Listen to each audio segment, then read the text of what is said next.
Please give a warm round of applause to Paddy Ashdown.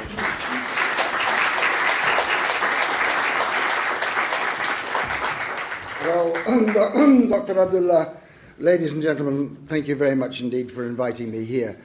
I'm going to be giving you an oversight, perhaps that will inform the discussion today, which goes wider than just Saudi Arabia.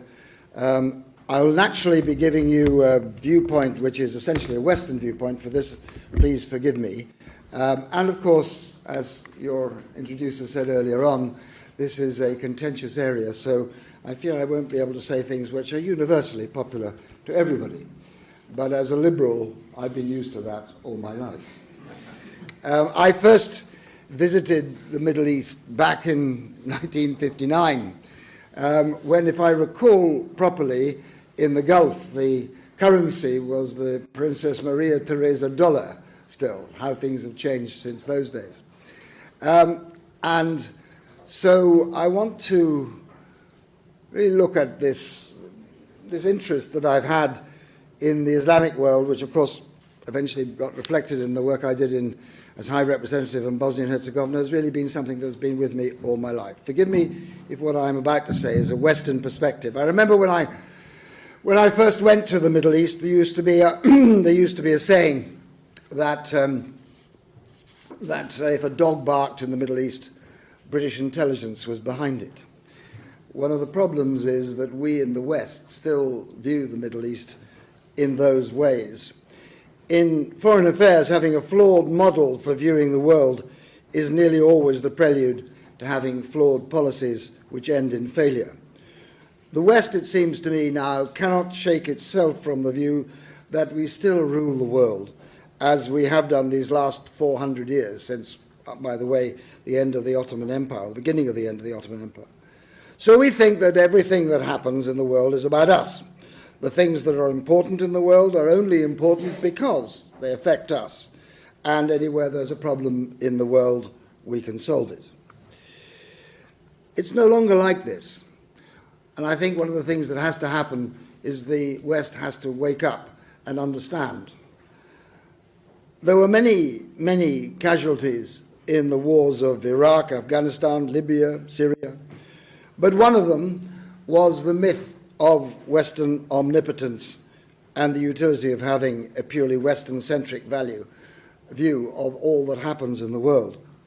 For 4 years now, perhaps a bit longer, many of us have been warning that the greatest threat to world peace coming from the Middle East was not, as we viewed it, jihadist terrorism, but rather the danger of a wider Sunni-Shia religious conflict, similar to the wars of religion which engulfed Europe in the 17th century.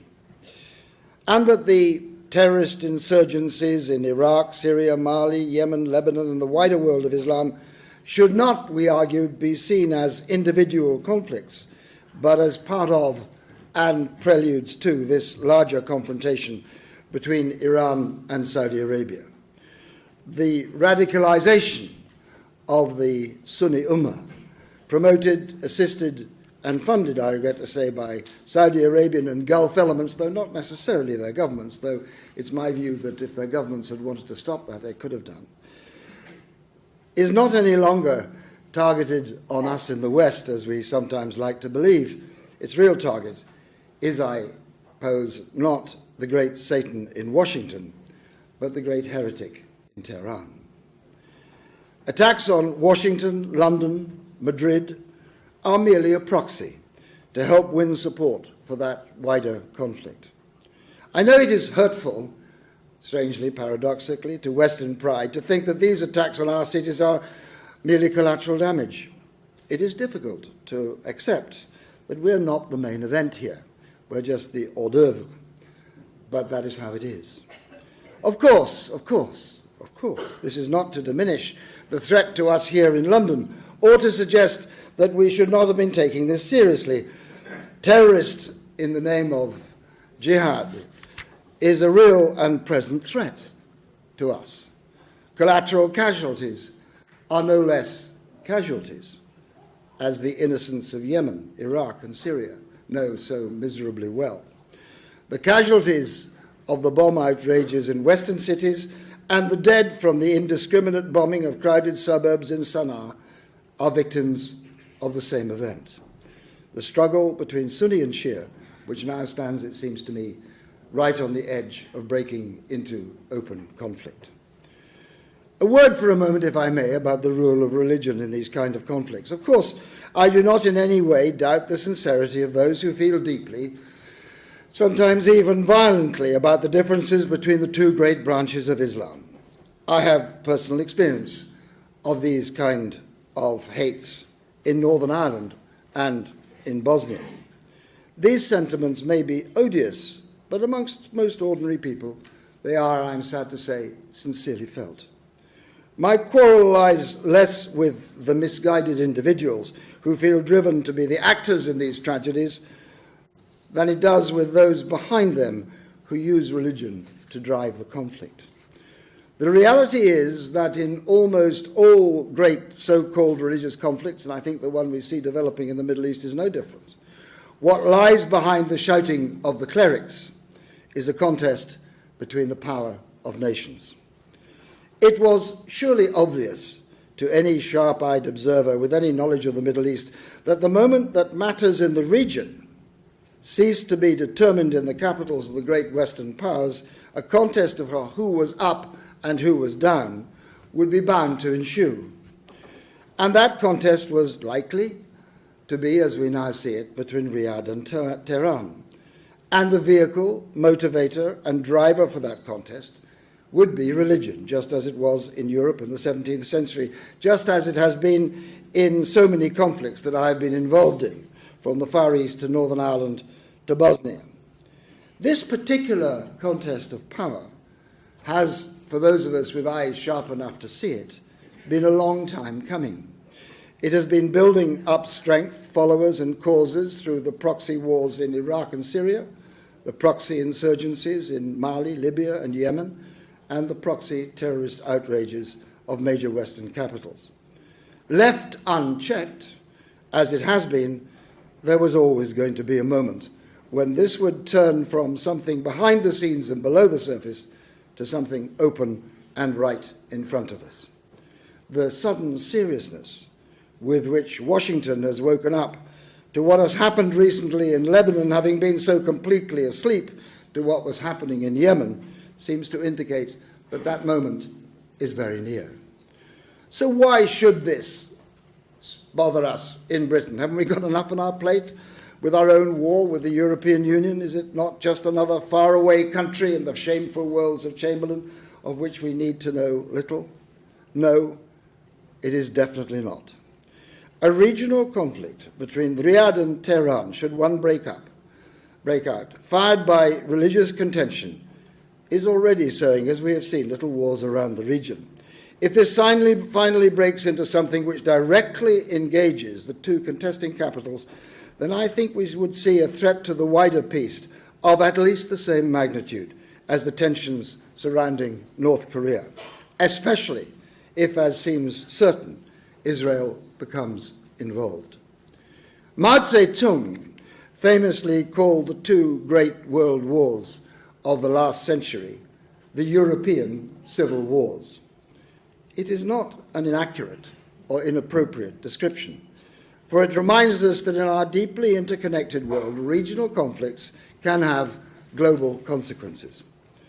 3 years ago, I suggested that the right way to view the conflicts in Syria and Iraq were through the Sunni-Shia prism, that the wars in Syria and Iraq could neither be solved nor ended by high explosive alone, that what we needed was a Dayton-style international treaty safeguarding existing borders, that this should involve the regional players across the Sunni-Shia divide and be underpinned by Russia, the US and Europe, acting as guarantor powers, that Russia at that time had too much interest in the area because of Sunni radicalism in their own Islamic republics not to join a wider coalition to destroy so-called ISIL. That if this did not happen, Moscow would inevitably, unilaterally be drawn in to support Tehran and to suppress with bombs what they did not have the opportunity to contain with international diplomacy. that what would follow would be a deepening of local conflicts and a heightening of Riyadh-Tehran tensions, that the West would get dragged in to support one side and Russia would get dragged in to support the other, and that this would, in the end, fire up a regional conflict in the Middle East, which would have global consequences. It gives me no pleasure whatsoever to say that this is exactly what has now happened. We are very close to a Sunni-Shia conflict with great power involvement on opposite sides. If that does not strike a shiver down your back, then you have not spent enough time studying history. As I learnt in both Northern Ireland and Bosnia, the lesson is that even though it is necessary constantly to press for peace, of course it is, peace in the end cannot be achieved until the warring parties are willing and the right external conditions are in place. The right context, I argue, may be the only context for a sustainable peace in Yemen, Lebanon, and elsewhere in the Middle East is some kind of accommodation between Riyadh and Tehran. I do not know whether this late in the game this is any longer possible. I do not know whether, having been so deeply invested on the ground, President Putin would see it any longer in his interest to play a constructive role in the process. I do not know whether President Trump, who seems incapable of resisting any opportunity for a dogfight, has the strategic vision to see that this kind of diplomatic engagement is in Washington's interest. I do not know whether Brussels, now so internally obsessed with its own problems, is able to expend energy and political will on anything else. But I'm pretty certain that absent this kind of vision and engagement, what has been these last 2 decades an extremely turbulent Middle East could, if the Sunni-Shia contest continues, quickly become something even more dangerous, something which Mao Zedong would have recognized very well, a regional conflict which would threaten the wider peace. I'm afraid to say there is much about the piles of tinder scattered around the Middle East today which reminds me of the Balkans in 1914. So, what should the policies of the Western nations be to this impending danger?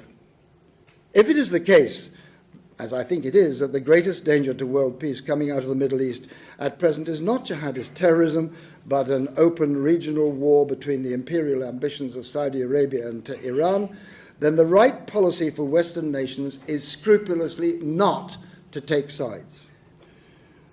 We should have good, normal relations with countries across the divide and treat them exactly the same.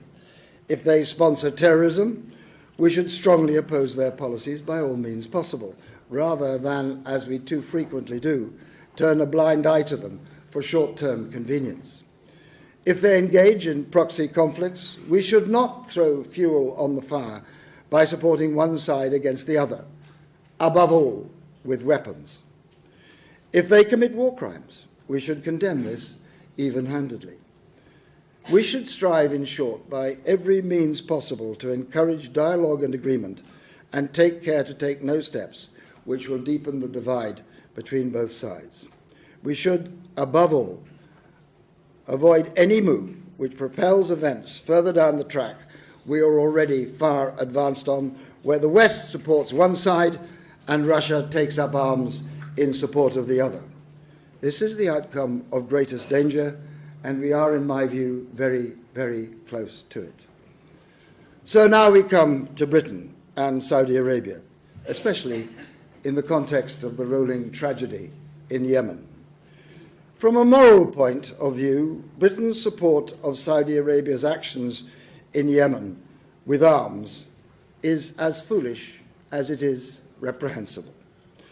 It is very clear that war crimes have been committed in the conflict in Yemen, both in relation to indiscriminate attacks on civilians and by using aid and starvation as a weapon of war. Britain's silence on these matters is thunderous and shaming. You see, the fact that we are at the same time supplying arms to Saudi Arabia makes it even more so. The government tells us that no weapons supplied by Britain have been used in this war. I have to say to you, as someone who knows a little about the temptations and confusions of war, I simply do not believe this. The government should announce an immediate suspension of arms sales to Riyadh until the blockade of aid supplies is lifted and the indiscriminate bombing of civilians has been brought to a close. I know enough of these kind of conflicts to understand that crimes are likely to be committed by both sides in these kind of dirty wars. I'm sure that it is true that the Houthi rebels in Yemen are also guilty of using aid and hunger as a weapon of war. But the difference is that they are not our allies. We do not support them, whereas Riyadh is an ally and one to whom we supply weapons of war. I am not, ladies and gentlemen, so naive as not to understand there are other factors involved here. Trade at a time when, thanks to the folly of Brexit, we have a desperate urgency to grow our foreign trade quickly. Assistance in the struggle against terror, which far too often causes us to turn a convenient blind eye to human rights abuses in those countries which are our allies. Maintaining the balance in the Middle East broadly favourable to the West. The threat of the proliferation of nuclear weapons in the regions. I understand all those complexities, but I doubt whether bending our principles in favour of short-term advantage on all these fronts will deliver anything of use to us in the long term. But even if it were so, even if it were to be that such hopeful outcomes, if and when they do arrive, then they would have long ago been blotted out by the horrors of a widening religious war into which the great powers of our day allow themselves to be dragged in support of one side or another. That is the danger, it seems to me, that now confronts us, and it is time that the world states, men and women, should wake up and realise it.